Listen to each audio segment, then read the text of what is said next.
야담우물에 오신 걸 환영합니다. 구독과 좋아요 꾹 눌러주세요. 그럼 이야기 시작하겠습니다. 그럼 지금부터 야담을 들려드리겠습니다. 조선 후기 한양 북촌의 한 골목에서 새벽을 깨우는 소리가 들렸습니다. 새벽 안개가 채 거치지 않은 이른 아침. 나무로 짠 상여 하나가 소리 없이 골목을 지나갑니다. 문 하나가 닫혔습니다. 그 집 마당에 남은 것은 찜 보따리 하나, 말 없는 종 하나, 그리고 첩의 딸 한 명이었습니다. 그녀의 이름은 연화. 아버지가 죽었지만 아무도 그녀를 상주라고 부르지 않았습니다. 이 집에서 연화의 자리는 늘 문간이었습니다.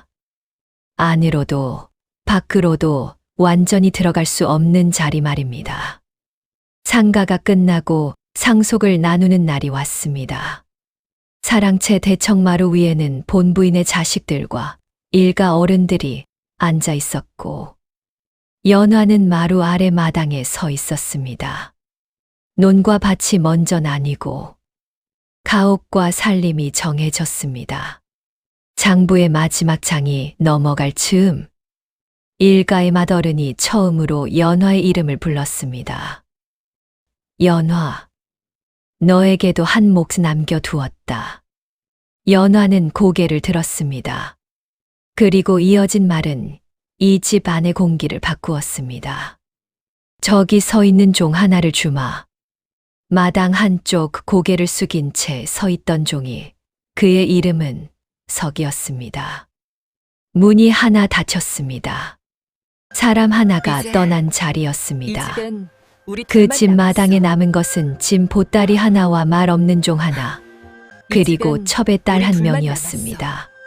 상여가 떠나고 얼마 지나지 않아 사랑채 대청마루에는 상주들이 늘어앉았습니다. 본부인의 아들과 딸들, 그리고 먼 친척 어른들까지 모두 흰 상복을 입고 있었지요. 그 뒤편 사랑채와 안채 사이 좁은 문간 앞에 한 여인이 서 있었습니다. 20을 간 넘긴 나이 연화였습니다. 연화는 첩의 딸이었습니다. 돌아가신 이는 그녀의 아버지였지만 아무도 그녀를 상주 자리에 세우지 않았습니다. 연화는 고개를 숙인 채 그저 서 있을 뿐이었습니다. 아무도 그녀에게 말을 걸지 않았고 그녀 역시 먼저 말을 꺼내지 않았지요. 마당 한쪽에는 하인들이 모여 있었습니다. 그중 한 남자 종이 연화와 같은 방향을 바라보고 있었습니다. 말이 없고 고개를 들지 않는 종이었지요. 연화는 늘 집안의 경계에 있었습니다. 본체도 아니고 행랑채도 아닌 그 사이 어딘가였지요. 불리지 않으면 나서지 않았고 불러도 오래 머물지 못했습니다. 상가에 살 동안 연화는 주로 물을 날랐습니다. 조문객들이 손을 씻을 물, 상주들이 마실 물, 제사상에 올릴 정화수까지 모두 연화의 몫이었지요. 문간에 앉아 물동이를 나르는 연화를 보며 사람들은 수군거렸습니다. 첩의 딸이라지? 그래도 피는 섞였을 텐데 저리 구석에만 두는구나. 본부인 자식들이 어찌 곱게 보겠어. 연화는 그 말들을 모두 들었습니다. 하지만 표정 하나 바꾸지 않았지요. 그녀는 진작에 알고 있었습니다. 이 집에서 자신의 자리는 언제나 문간이라는 것을. 안으로 들어갈 수도 없고 밖으로 나갈 수도 없는 그 경계 말입니다. 마당 구석에 서 있던 종이 물동이를 들어 올렸습니다. 연화가 고개를 끄덕이자 종은 묵묵히 우물로 향했지요. 사무제가 끝난 다음 날 아침이었습니다. 사랑채 대청마루에 일가 어른들이 모였습니다. 장부를 펼쳐놓고 고인이 남긴 재산을 나누는 자리였지요. 전담 문서가 먼저 정해졌습니다. 본부인의 큰아들이 논세 맞이기를, 작은 아들이 밭두 맞이기를 받았습니다. 이어서 가옥과 살림이 나뉘었습니다. 딸들에게는 장롱과 함, 그릇과 이불이 차례로 돌아갔지요. 연화는 마루 아래 마당에 서 있었습니다. 누군가 그녀를 불러 세운 것도 아니었고, 그렇다고 들어오지 말라 한 것도 아니었습니다. 다만 아무도 그녀를 마루 위로 올리지 않았을 뿐이지요. 장부가 한 장 한 장 넘어갔습니다. 마침내 족자 하나, 벼루 하나까지 모두 주인이 정해졌습니다. 그때였습니다. 일가의 맏어른이 연화를 향해 고개를 돌렸습니다. 연화. 처음으로 불린 이름이었습니다. 연화는 고개를 들었습니다.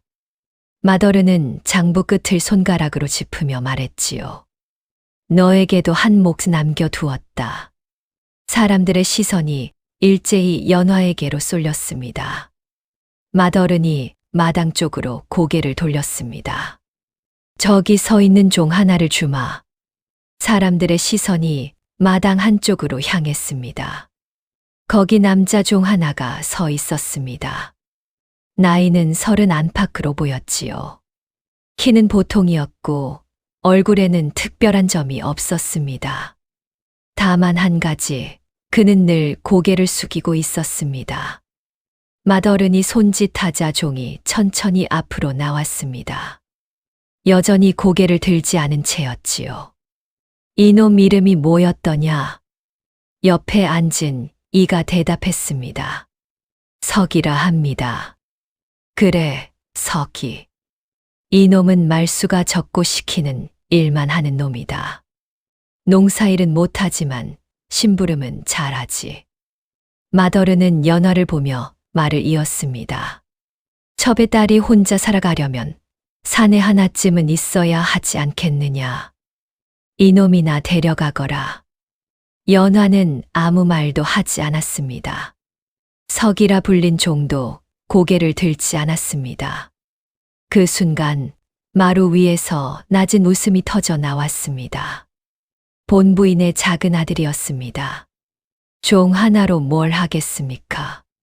다른 이들도 웃음을 참지 못했습니다. 논밭 한 떼기도 아니고.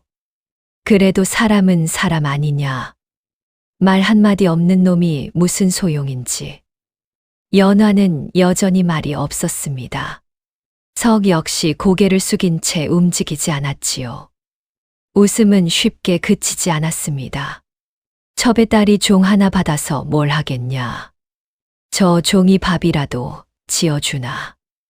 논밭 하나 없이 어찌 먹고 살려고. 사람들은 저마다 한마디씩 보탰습니다. 누구는 안타까운 척, 누구는 대놓고 비웃었지요. 연화는 그저 서 있었습니다. 입술을 깨물지도 고개를 돌리지도 않았습니다. 그저 담담하게 사람들을 바라볼 뿐이었지요. 맏어른이 손을 들어 웃음을 멈췄습니다. 그만하여라. 이것이 돌아가신 이의 뜻이었다. 장부가 덮였습니다. 상속은 그것으로 끝이었습니다. 사람들은 하나둘 자리에서 일어났습니다. 누구도 연화에게 말을 걸지 않았지요. 연화는 마당에 그대로 서 있었습니다. 석도 그 자리에 멈춰 있었습니다. 두 사람 사이에는 아무 말도 오가지 않았습니다. 다만 연화는 석을 한번 바라보았습니다. 석은 여전히 고개를 숙인 채였습니다. 해가 중천에 떠올랐습니다. 마당에는 두 사람만 남았고 사랑채는 다시 조용해졌지요. 연화는 천천히 몸을 돌렸습니다. 석이 그 뒤를 따라 움직였습니다. 말없이 그렇게 두 사람은 나란히 대문 쪽으로 걸어갔습니다. 큰 집 대문이 삐걱 소리를 내며 열렸습니다. 연화는 짐 보따리 하나만 들고 문지방을 넘었습니다. 그 보따리 안에 든 것은 옷가지, 엿벌과 어머니의 유품인 비녀 하나가 전부였지요. 석은 그 뒤를 따랐습니다. 손에는 아무것도 들지 않았습니다. 대문이 닫혔습니다. 아무도 배웅하지 않았습니다. 인사를 건네는 이도, 길을 물어보는 이도 없었지요. 연화는 골목을 따라 걸었습니다. 북촌의 기와집들이 늘어선 골목을 지나 점점 낮은 집들이 모인 곳으로 향했습니다. 석은 여전히 한 걸음 뒤에서 따라왔습니다. 해가 서쪽으로 기울 무렵 두 사람은 한양 변두리 작은 마을에 닿았습니다. 초가 지붕이 낮게 늘어선 곳이었습니다. 개울물 소리가 들리고 달구는 소리가 멀리서 들려왔지요. 연화는 마을 끝자락 한 초가 앞에 멈춰 섰습니다. 처마는 낮았고 담장은 무너져 있었습니다. 비가 새는 흔적이 역력했지요. 여기다. 연화가 처음으로 입을 열었습니다. 석은 고개를 끄덕였습니다. 두 사람은 문을 밀고 들어갔습니다. 안은 텅 비어 있었습니다. 먼지가 쌓여 있었고 거미줄이 처마 끝에 걸려 있었지요. 연화는 보따리를 내려놓았습니다. 청소부터 하자. 석이 고개를 숙여 대답했습니다. 그것이 석이 연화에게 처음 건넨 말이었습니다. 목소리는 낮고 차분했습니다. 특별히 거칠지도 부드럽지도 않은 목소리였지요. 연화는 석을 보지 않고 마당으로 나갔습니다. 해가 지기 전까지 두 사람은 말없이 일했습니다. 낮은 초가는 그럭저럭 사람이 살만한 모습을 갖추었습니다. 비 새던 처마는 석이 이형을 덧대어 막았고 무너진 담장은 나무 울타리로 대신했지요. 연화는 안채를 정리했습니다. 먼지를 털고 마루를 닦고 부엌에 불을 지폈습니다. 석은 바깥일을 맡았습니다. 장작을 패고 물을 깃고 마당을 쓸었지요. 두 사람은 여전히 말이 적었습니다. 아침이 되면 연화가 먼저 일어났습니다. 부엌에 불을 지피고 물을 끓였지요. 석은 그 소리에 일어나 마당으로 나갔습니다. 우물에서 물을 길어오고 마당 한쪽에 쌓인 장작을 챙겼습니다. 밥을 먹을 때도 말이 없었습니다. 연화는 안채 작은 방에서, 석은 마루 한쪽에서 각자 밥을 먹었지요. 밥을 다 먹으면 연화가 그릇을 거두었습니다. 석은 일어나 다시 바깥일을 했습니다. 그렇게 며칠이 흘렀습니다. 어느 날 저녁 연화는 마루에 앉아 보따리를 열었습니다. 안에서 비녀 하나를 꺼냈습니다. 어머니의 유품이었지요. 은으로 만든 것으로 작지만 정교했습니다. 연화는 비녀를 한참 들여다보았습니다. 석이 마당에서 장작을 패다 손을 멈췄습니다. 연화 쪽을 슬쩍 보았지만 곧 다시 도끼질을 이어갔지요. 연화가 입을 열었습니다. 석아. 석이 도끼를 내려놓고 다가왔습니다.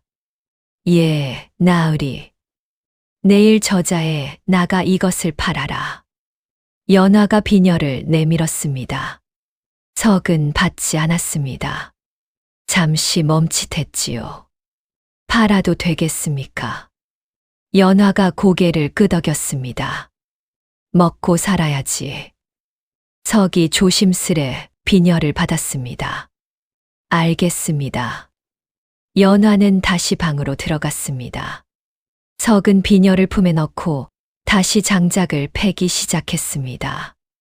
밤이 깊어갔습니다. 초가 안에서는 작은 불빛 하나만이 깜빡이고 있었지요. 이튿날 아침 석은 저자로 향했습니다. 연화는 그를 배웅하지 않았습니다. 다만 문간에 서서 뒷모습을 바라볼 뿐이었지요. 석은 해가 중천에 떴을 때 돌아왔습니다. 손에는 쌀 한 말과 반찬거리가 들려 있었습니다. 비녀값입니다.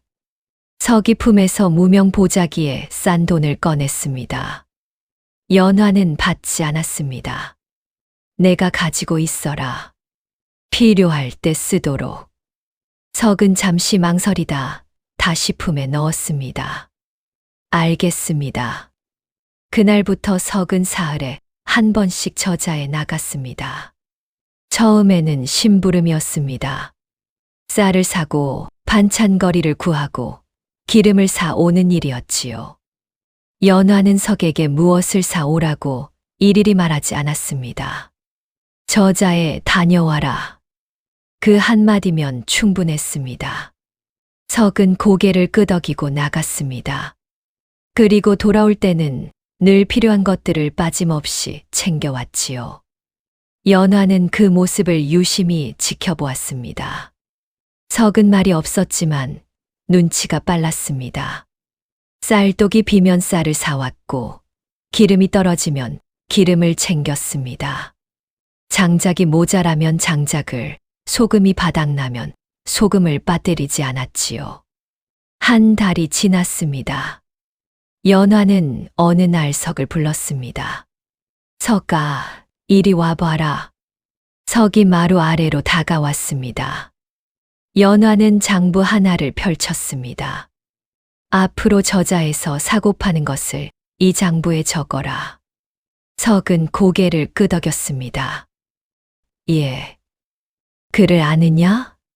석이 잠시 멈칫했습니다. 조금 압니다. 연화는 더 묻지 않았습니다. 그럼 되었다. 내일부터 적어라. 석은 장부를 받아들었습니다. 알겠습니다. 그날 밤 석은 마루에 앉아 장부를 펼쳤습니다. 촛불을 켜고 붓을 들었습니다. 글씨는 단정했습니다. 흐트러짐이 없었지요. 연화는 방 안에서 그 모습을 창틈으로 지켜보았습니다. 석은 한참을 장부에 무언가를 적었습니다. 연화는 아무 말도 하지 않았습니다. 다만 고개를 끄덕였을 뿐이지요. 석은 이제 장날마다 저자로 나갔습니다. 연화는 석에게 특별한 지시를 내리지 않았습니다. 다만 가끔 이렇게 말할 뿐이었지요. 오늘은 무명이 필요하다. 간장이 떨어졌다. 석은 고개를 끄덕이고 저자로 향했습니다. 저자 입구에는 늘 같은 자리에 같은 상인들이 앉아 있었습니다. 곡물 파는 김서방, 생선 파는 박영감, 무명 파는 정씨 마님이었지요. 석은 그들에게 다가가 물었습니다. 쌀값이 어떻습니까? 오늘은 한 말의 단량입니다. 석은 고개를 끄덕였습니다. 지난번과 다르군요. 김서방이 고개를 끄덕였습니다. 요즘 비가 많이 와서 말이지. 석은 쌀을 샀습니다. 그리고 장부에 적었지요. 다음은 생선 가게였습니다. 조기가 있습니까?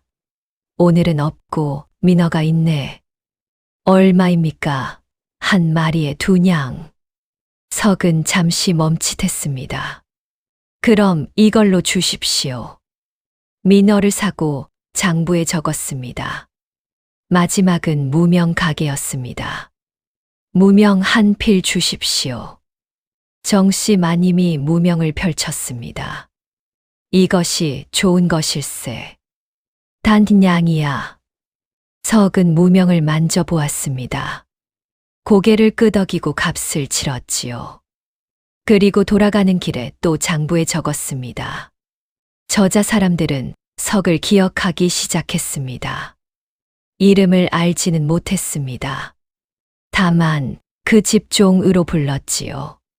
그 집종이 온다. 저번에도 왔던 그 종 말이지. 말수는 적은데 물건 보는 눈은 있더라고. 석은 그 말들을 들었지만 아무 내색도 하지 않았습니다. 그저 필요한 것을 사고 값을 치르고 장부에 적을 뿐이었지요.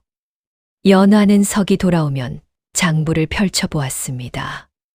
글씨는 단정했고 숫자는 정확했습니다.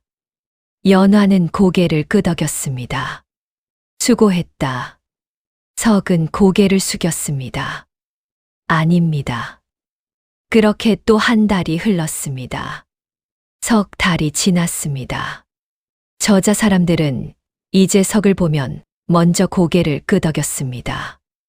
오늘은 뭘 사러 왔나? 석은 여전히 말이 적었습니다. 다만 물건을 고르는 솜씨는 점점 나아졌지요. 어느 날 김서방이 석을 불렀습니다. 이보게 오늘 쌀이 좀 남았네. 한 말 더 사가지 않겠나? 한 푼 깎아주지. 석은 고개를 저었습니다. 아직 괜찮습니다. 김서방은 고개를 끄덕였습니다. 그래, 알았네. 다음에 오게. 석은 필요한 것만 샀습니다. 많지도 적지도 않게 말이지요. 생선 가게 박 영감도 석을 기억했습니다. 자네 집은 조기를 좋아하지. 오늘 좋은 게 들어왔네. 한 마리 가져가게. 석은 조기를 받았습니다. 그리고 값을 치렀지요. 무명 가게 정씨 마님은 석에게 물었습니다. 자네 주인은 어떤 분인가? 석은 잠시 생각했습니다. 말이 적은 분입니다. 정씨 마님이 웃었습니다. 주인이 그러니 종도 그렇구먼. 석은 대답하지 않았습니다. 다만 고개를 숙였을 뿐이지요. 저자를 오가며 석은 사람들을 관찰했습니다. 어느 상인이 정직한지, 어느 물건이 좋은지, 언제 값이 오르고 내리는지를 익혔습니다. 그리고 그것을 모두 장부에 적었지요. 연화는 석이 적어 온 장부를 펼쳐보았습니다. 쌀값이 올랐구나. 민어를 샀네. 조기가 없었습니다. 연화는 고개를 끄덕였습니다. 잘했다. 석은 여전히 고개를 숙였습니다. 연화는 장부를 덮었습니다. 내일은 우물가에 다녀와라. 마을 사람들 얼굴을 익혀두는 게 좋겠다. 석이 고개를 들었습니다. 예, 알겠습니다. 다음 날부터 석은 우물가에도 나갔습니다. 물을 깃고 사람들과 인사를 나누었지요. 마을 사람들은 석을 연화댁종이라 불렀습니다. 이름은 여전히 없었지만 얼굴은 기억되기 시작했습니다. 반년이 흘렀습니다. 마을 우물가에서는 사람들의 말소리가 끊이지 않았습니다. 연화댁은 살림이 흔들리지 않더라. 그러게 논밭 하나 없이 어찌 저리 꾸준한지. 운이 좋은 게지. 종 하나 데리고 온 게 다인데 말이야. 여인들은 빨래를 하며 수군거렸습니다. 석은 우물가 한쪽에서 물을 기르며 그 말들을 들었습니다. 하지만 아무 표정도 짓지 않았지요. 어느 날 마을 이장이 석을 불렀습니다. 석아, 잠깐 오너라. 석이 다가갔습니다. 예, 이장님. 내 주인 어르신께 여쭤볼 게 있다. 우리 마을에 배틀이 하나 필요한데 어디서 구할 수 있겠나? 석은 잠시 생각했습니다. 저자 서쪽 골목에 목수가 하나 있습니다. 그 사람이 배틀도 만든다고 들었습니다. 오, 그래. 값은 어떤가? 정확히는 모르겠으나 물어보고 오겠습니다. 이장이 고개를 끄덕였습니다. 그래, 알아보고 알려다오. 석은 그날 저녁 연화에게 보고했습니다. 이장께서 배틀을 구하고 싶어 하십니다. 연화가 고개를 들었습니다. 배틀. 마을에서 쓸 것이라 합니다. 연화는 잠시 생각했습니다. 내일 저자에 가서 목수를 만나봐라. 값을 물어보고 언제 만들 수 있는지도 알아와라. 석은 고개를 숙였습니다. 알겠습니다. 다음 날 석은 목수를 만났습니다. 값을 물었고 기한을 확인했습니다. 그리고 이장에게 전했지요. 열흘이면 만들 수 있다고 합니다. 값은 단량입니다. 이장이 만족스러워했습니다. 그래, 고맙다. 내 주인께도 인사 전해다오. 그 일이 있은 후 마을 사람들은 가끔 석을 찾았습니다. 석가, 저자에서 좋은 무명 파는 데가 어디더냐? 석가, 기름값이 요즘 어떤가? 석은 묻는 말에 대답했습니다. 많은 말은 하지 않았지만 필요한 것은 정확히 알려주었지요. 우물가 여인들은 다시 수군거렸습니다. 연화 댁종이 쓸모가 있긴 하네. 말은 없어도 일은 하더라. 그래도 종은 종이지. 석은 여전히 그 말들을 듣지 못한 척했습니다. 다만 물동이를 들고 묵묵히 집으로 돌아갔을 뿐이지요. 연화는 문간에 서서 석이 돌아오는 것을 바라보았습니다. 석이 물동이를 내려놓자 연화가 말했습니다. 수고했다. 석은 고개를 숙였습니다. 아닙니다. 그 대답은 언제나 똑같았습니다. 1년이 지났습니다. 연화는 어느 날 저녁 장부를 펼쳐보았습니다. 한 장 한 장 넘기며 지난 1년을 되짚었지요. 쌀을 샀던 날, 무명을 샀던 날, 생선을 샀던 날. 모두 석이 적어 놓은 것들이었습니다. 연화는 문득 멈칫했습니다. 장부를 다시 처음부터 펼쳤습니다. 그리고 천천히 읽어 내려갔지요. 쌀값이 오를 것 같다는 김서방의 말. 무명값이 내릴 거라는 정씨 마님의 이야기. 조기가 귀해질 거라는 박영감의 한마디. 석은 그저 장부에 적었을 뿐이었습니다. 하지만 연화는 그 말들을 읽고 결정을 내렸습니다. 쌀을 미리 사두었고 무명을 나중에 샀으며 조기 대신 민어를 골랐지요. 그 결정들이 모두 맞아떨어졌습니다. 연화는 장부를 덮었습니다. 그리고 마루 끝에 앉아있는 석을 바라보았습니다. 석은 여전히 장작을 패고 있었습니다. 연화를 보지 않은 채 묵묵히 도끼질을 하고 있었지요. 연화는 깨달았습니다. 자신이 내린 결정들 대부분이 석이 전해준 말과 정리된 이야기 위에 있었다는 것을 말입니다. 석은 단 한 번도 앞서 말한 적이 없었습니다. 이렇게 하십시오라고 한 적도 없었고, 저렇게 해야 합니다라고 한 적도 없었지요. 다만 장부에 적었을 뿐이었습니다. 김서방이 이렇게 말했습니다. 박영감이 저렇게 말했습니다. 그뿐이었습니다. 하지만 그 말들은 항상 필요한 것들이었습니다. 필요한 순간에 필요한 만큼만 남겨져 있었지요. 연화는 입술을 깨물었습니다. 우연이라고 하기엔 너무 정확했습니다. 석은 여전히 장작을 패고 있었습니다. 연화는 그 뒷모습을 한참 바라보았습니다. 그리고 다시 장부를 펼쳤습니다. 한 장 한 장 넘기며 석이 적어 놓은 글씨를 따라 읽었지요. 단정한 글씨였습니다.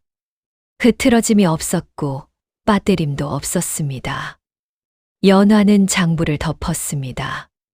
그리고 아무 말도 하지 않았습니다. 석도 여전히 말이 없었습니다. 다만 도끼질 소리만이 고요한 밤을 채우고 있었습니다. 며칠이 지났습니다. 연화는 석이 저자에 다녀온 뒤 장부를 받아들었습니다. 그리고 한 가지를 시험해 보기로 했지요. 오늘은 누구를 만났느냐? 석이 고개를 들었습니다. 김서방과 박영감 그리고 정씨 마님을 만났습니다. 순서가 어떻게 되었느냐? 석은 잠시 멈칫했습니다. 먼저 김서방, 그 다음 박영감, 마지막으로 정씨 마님입니다. 연화는 고개를 끄덕였습니다. 항상 그 순서대로 도는구나. 석은 대답하지 않았습니다. 연화는 지난 장부들을 꺼냈습니다. 한 달 전 것, 2달 전 것, 3달 전 것까지 펼쳐 놓았지요. 그리고 하나하나 확인했습니다. 장날의 자리, 만나는 사람, 말의 순서. 모두 같았습니다. 김서방을 먼저 만나고 박영감을 그 다음에 만나고 정씨 마님을 마지막으로 만났습니다. 연화는 석을 바라보았습니다. 왜 늘 그 순서대로 도느냐? 석이 고개를 숙였습니다. 늘 그때쯤입니다. 무엇이? 좋은 것이 나올 때가. 연화는 입술을 다물었습니다. 더 묻지 않았습니다. 연화는 물었습니다. 처음부터 그렇게 했느냐? 석은 고개를 끄덕였습니다. 예. 누가 가르쳐 주었느냐? 석은 잠시 망설였습니다. 아무도. 연화는 더 묻지 않았습니다. 석 역시 더 설명하지 않았지요. 연화는 장부를 덮었습니다. 수고했다. 석은 고개를 숙였습니다. 아닙니다. 그날 밤 연화는 장부를 다시 펼쳐보지 않았습니다.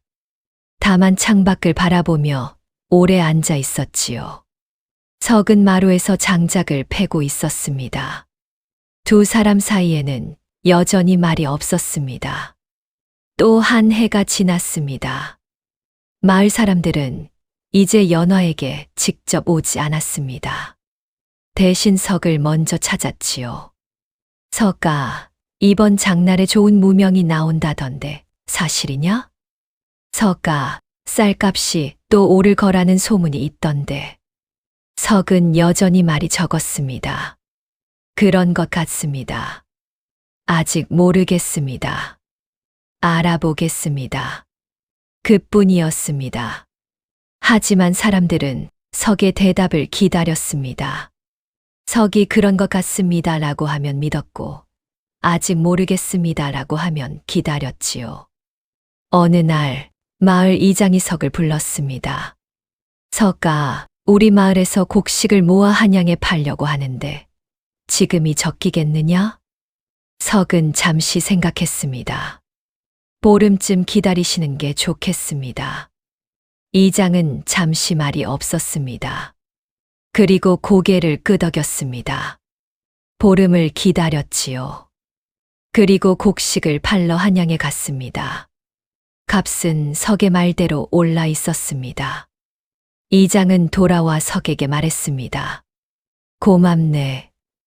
덕분에 좋은 값을 받았네. 석은 고개를 숙였습니다. 아닙니다. 그 일이 있은 후 사람들은 더욱 석을 찾았습니다. 우물가에서 장터에서 마을 어귀에서 석을 만나면 물었지요. 요즘 무명값이 어떤가? 기름을 사두는 게 좋겠나? 생선은 언제 사는 게 좋겠나? 석은 묻는 말에 대답했습니다. 많은 말은 하지 않았지만 필요한 것은 정확히 알려주었지요. 연화는 그 모습을 지켜보았습니다. 사람들이 점점 석을 거쳐 자신에게 다가온다는 것을 알았습니다. 직접 연화를 찾아와 묻지 않았습니다. 먼저 석의 반응을 살폈지요. 석이 좋습니다라고 하면 연화에게 왔고, 석이 아직입니다라고 하면 기다렸습니다. 석은 여전히 앞으로 나서지 않았습니다. 늘 연화 뒤 반걸음에 서 있었지요. 모든 일이 석을 중심으로 움직이기 시작했습니다. 연화는 그것을 알았지만 아무 말도 하지 않았습니다. 석 역시 자신의 자리를 바꾸지 않았지요. 어느 날 저녁 연화가 석에게 물었습니다. 내가 하고 싶은 대로 해도 된다. 석은 고개를 저었습니다. 이대로가 좋습니다. 연화는 더 묻지 않았습니다. 석은 다시 장작을 패러 마당으로 나갔습니다. 달빛이 마당을 밝히고 있었습니다. 석, 해가 지났습니다. 연화의 초가는 여전히 낮고 작았습니다. 하지만 찾아오는 사람은 늘어났습니다. 어느 날 큰집 본부인의 작은 아들이 찾아왔습니다. 그는 상속을 나누던 날 연화를 가장 크게 비웃었던 사람이었지요. 연화. 그가 문간에 서서 불렀습니다. 연화는 마루에 앉아 있었습니다. 들어오십시오. 작은 아들이 마루에 올랐습니다. 예전 같으면 그냥 들어왔을 것입니다. 하지만 이번에는 신을 벗고 조심스레 올라왔지요. 무슨 일이십니까? 연화가 물었습니다. 작은 아들은 잠시 머뭇거렸습니다. 저 곡식을 좀 팔려고 하는데 지금이 적기인지 물어보러 왔네. 연화는 대답하지 않았습니다. 대신 마당에 서 있는 석을 바라보았지요. 석이 고개를 들었습니다. 보름은 더 기다리시는 게 좋겠습니다. 작은 아들이 석을 보았습니다. 그런가? 예, 지금 한양 곡식값이 낮습니다. 작은 아들은 고개를 끄덕였습니다. 알겠네. 고맙네. 그는 일어나 나갔습니다. 예전처럼 함부로 굴지 않았습니다. 문간에서 한 번 더 고개를 숙이고 나갔지요. 연화는 그 뒷모습을 바라보았습니다. 며칠 후 본부인의 큰딸이 찾아왔습니다. 그녀 역시 상속대 연화를 무시했던 사람이었습니다. 연화야. 예전에는 연화라고 불렀지만 이번에는 연화야라고 불렀습니다. 연화는 대답하지 않았습니다. 큰딸이 다시 불렀습니다. 연화 아씨. 그제야 연화가 고개를 들었습니다. 무슨 일이십니까? 큰딸은 어색하게 웃었습니다. 무명을 사려고 하는데 어디가 좋을까 해서. 연화는 석을 보았습니다. 석이 대답했습니다. 저자 동쪽 정씨 마님 댁이 좋습니다. 안동 무명을 팝니다. 큰딸이 고개를 끄덕였습니다. 그래, 고마워. 그녀도 조심스레 나갔습니다. 예전처럼 턱을 치켜들지 않았지요. 그 후로도 큰 집 사람들이 하나둘 찾아왔습니다. 먼 친척 어른들도 왔고 마을 양반댁 사람들도 왔습니다. 모두 무언가를 물으러 왔지요. 연화는 변하지 않았습니다. 여전히 초가에 살았고 여전히 소박한 옷을 입었으며 여전히 말이 적었습니다.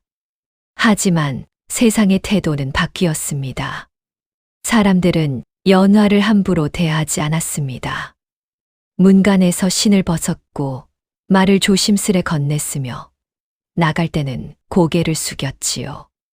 연화는 그 변화를 지켜보았습니다. 아무 말도 하지 않았지만 모든 것을 보고 있었습니다.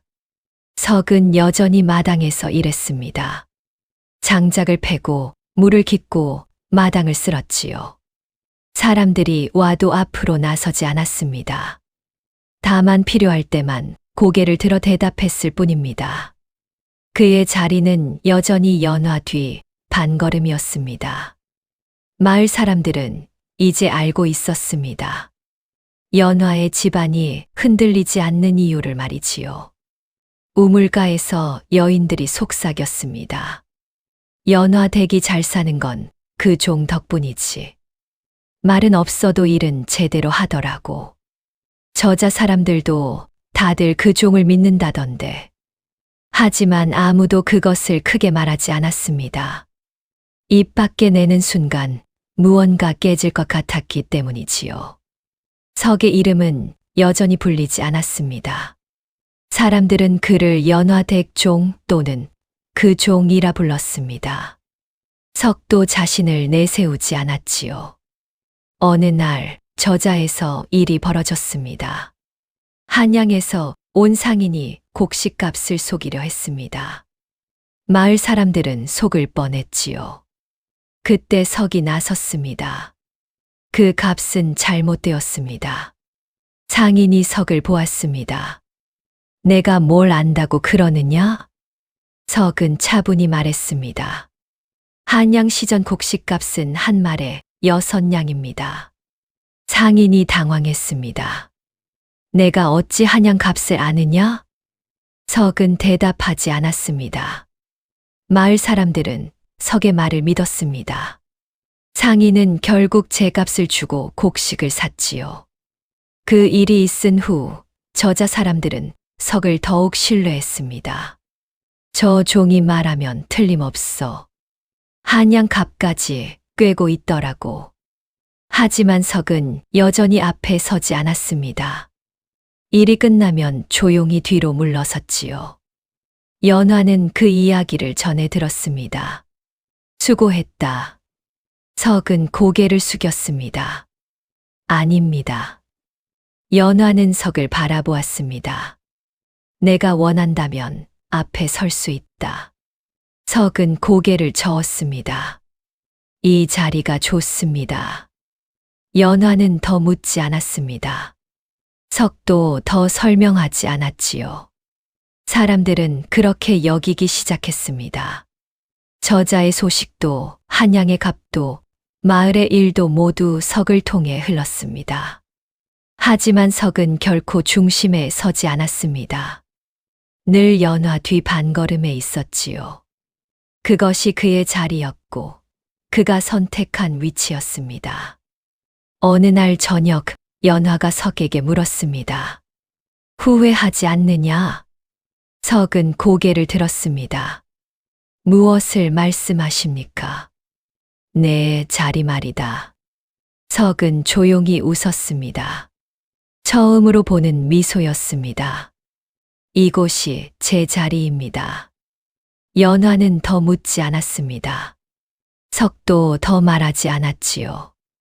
달이 떠올랐습니다. 마당에는 두 사람의 그림자가 나란히 드리워져 있었습니다. 하나는 마루에, 하나는 마당에. 그 거리는 여전히 반걸음이었습니다. 7년째 되던 해였습니다. 큰 집에서 사람이 왔습니다. 이번에는 일가의 맏어른이었지요. 연화는 사랑채가 아닌 마루에서 그를 맞았습니다. 어르신, 무슨 일로 오셨습니까? 맏어른은 자리에 앉았습니다. 예전 같으면 연화를 내려다보며 말했을 것입니다. 하지만 이번에는 눈높이를 맞추고 앉았지요. 연화, 너에게 부탁이 있다. 말씀하십시오. 우리 집안 살림을 내가 맡아 주었으면 한다. 연화는 대답하지 않았습니다. 맏어른이 말을 이었습니다. 큰 집이 요즘 어려워졌다. 논밭은 많은데 값을 제대로 받지 못하고 곡식을 팔아도 손해를 보고 있어. 그것이 제 일은 아닙니다. 알고 있다. 하지만 내가 아니면 안 될 것 같구나. 연화는 고개를 저었습니다. 저는 이 집을 지키는 것만으로도 충분합니다. 맏어른은 한숨을 쉬었습니다. 그렇다면 저 종이라도 큰 집에 보내줄 수 없겠느냐? 연화의 눈빛이 차가워졌습니다. 안 됩니다. 값을 치르겠다. 종 10명 값을 주겠다. 안 됩니다. 맏어른은 물러서지 않았습니다. 그렇다면 큰 집 일을 맡기지는 않더라도 가끔 저자 일을 봐달라고 할 수는 없겠느냐? 연화는 석을 보았습니다. 석은 마당 한쪽에 서 있었습니다. 고개를 숙이고 아무 말도 하지 않았지요. 연화가 맏어른에게 말했습니다. 석에게 물어보십시오. 맏어른이 석을 보았습니다. 석아, 내 생각은 어떠하냐? 석은 고개를 들었습니다. 저는 이곳을 떠날 생각이 없습니다. 큰 집 일을 도와줄 수는 없겠느냐? 가끔만이라도. 석은 고개를 저었습니다. 제 자리는 여기입니다. 맏어른은 할 말을 잃었습니다. 잠시 침묵이 흘렀지요. 그때 마을 이장이 지나가다 들렀습니다. 오, 어르신께서 여기 웬일이십니까? 맏어른이 고개를 돌렸습니다. 이장, 자네도 왔는가? 이장은 연화에게 인사했습니다. 연화 아씨, 안녕하십니까? 그리고 석에게도 고개를 끄덕였지요. 서가, 오늘도 수고가 많구나. 맏어른이 이장에게 물었습니다. 이장, 자네 생각은 어떤가? 이 종을 큰 집에 보내는 게 좋지 않겠나? 큰 집 살림을 일으켜 세울 수 있을 것 같은데. 이장은 고개를 저었습니다. 그건 안 될 일입니다. 왜 그런가? 이 사람은 이미 마을 전체를 돌보고 있습니다. 한 집안만을 위한 사람이 아닙니다. 맏어른은 눈을 크게 떴습니다. 마을 전체를? 이장이 고개를 끄덕였습니다. 예, 저자일도 곡식값도 모두 이 사람을 거쳐 갑니다. 다만 앞에 서지 않을 뿐이지요. 맏어른은 석을 다시 보았습니다. 석은 여전히 고개를 숙이고 있었습니다. 맏어른은 한참을 말없이 앉아 있었습니다. 그리고 천천히 일어났지요. 알겠다. 내가 욕심을 부렸구나. 연화는 대답하지 않았습니다. 맏어른은 문간에서 한 번 더 석을 보았습니다. 석아. 예, 어르신. 내 자리를 지켜라. 예. 맏어른이 떠났습니다. 마당에는 다시 고요가 찾아왔습니다. 10년이 흘렀습니다. 연화의 초가는 여전히 낮고 작았습니다. 처마는 그대로였고 담장도 그대로였지요. 하지만 그곳을 드나드는 사람들은 달라졌습니다. 마을 사람들뿐 아니라 이웃 마을 사람들도 찾아왔습니다. 한양에서 온 상인들도 가끔 들렀지요. 연화댁에 가면 저자 소식을 들을 수 있다더라. 그 집 종이 한양갑까지 꿰고 있다던데. 사람들은 연화를 찾았지만 실제로는 석의 말을 들으러 왔습니다. 석은 여전히 종이었습니다.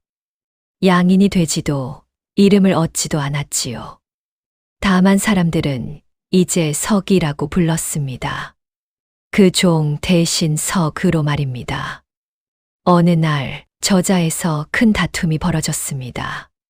한양 상인과 마을 사람들 사이에 곡식값 문제로 싸움이 났지요. 서로 자기 말이 맞다고 우겼습니다. 그때 누군가 말했습니다. 석을 부르자. 사람들이 고개를 끄덕였습니다. 그래, 석이 오면 해결될 거야. 석이 저자에 도착했습니다.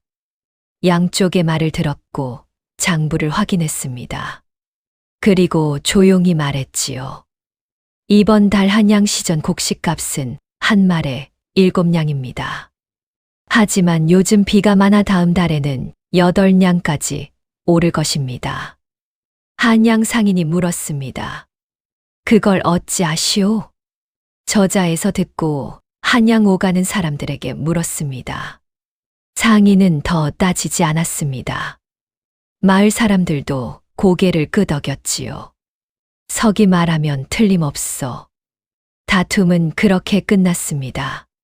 석은 일이 끝나자 조용히 자리를 떠났습니다.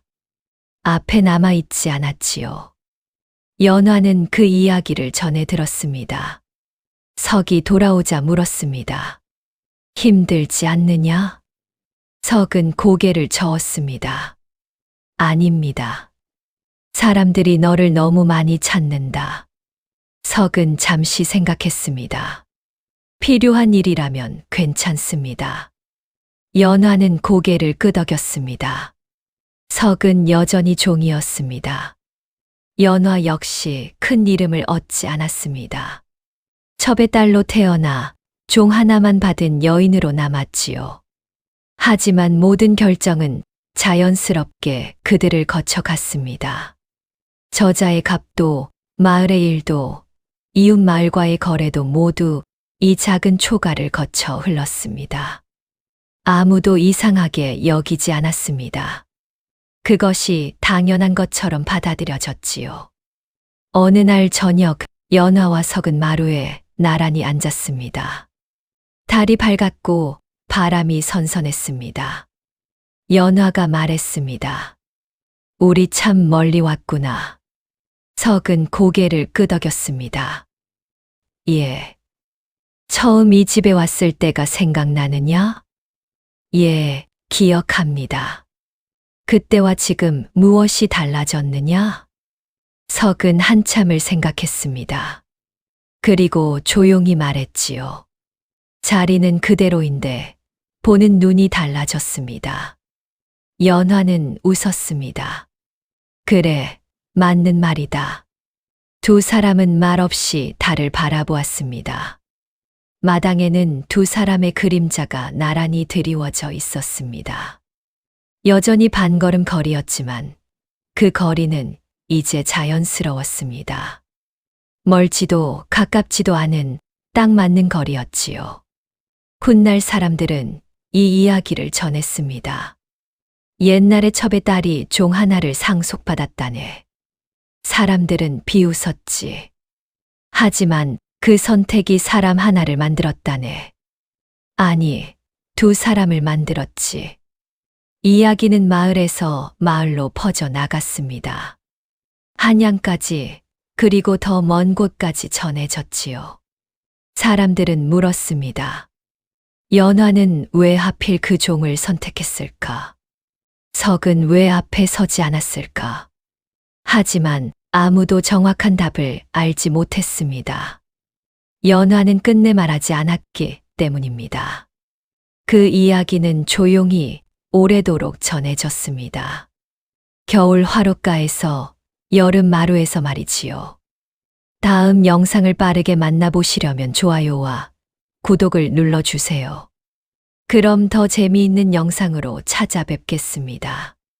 모두 행복한 하루 보내세요.